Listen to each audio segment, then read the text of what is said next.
PTI के एहतजाज को रोकने के लिए कंटेनर्स लगाकर रुकावटें खड़ी करने से जहां अवाम शदीद मुश्किलात का शिकार हैं, तो वहीं एम्बुलेंसों को भी रास्ता नहीं मिल रहा।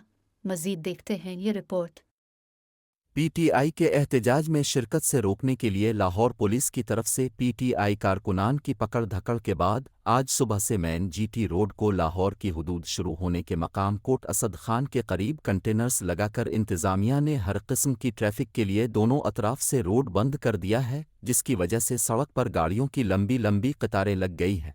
मांगा रायवंड रोड, सुंदर रायवंड रोड और कैनाल से लाहौर को जाने वाली सड़क भी बंद कर दी गई है, जिसकी वजह से आवाम को आमदोरफ्त में शदीद मुश्किलात का सामना। मांगा मंडी पुल के करीब 2 एम्बुलेंसें भी फंस गई हैं, जिनमें एक एम्बुलेंस में डेड बॉडी है। एम्बुलेंस के ड्राइवर के मुताबिक डेड बॉडी की 4 बजे खानेवाल में नमाज जनाजा की अदायगी होनी थी, जबकि दूसरी एम्बुलेंस में मुल्तान का रिहायशी एक मरीज़ है। इस एम्बुलेंस के ड्राइवर का कहना है कि सुबह 8 बजे से सड़कों पर केजल खर हो रहा हूं, लेकिन किसी तरफ भी निकलने को रास्ता नहीं मिल रहा। हुकूमत को इस तरह रास्ते बंद करके आवाम को जलील नहीं करना चाहिए। एम्बुलेंस का ड्राइवर हूँ। ये एम्बुलेंस है मेरी।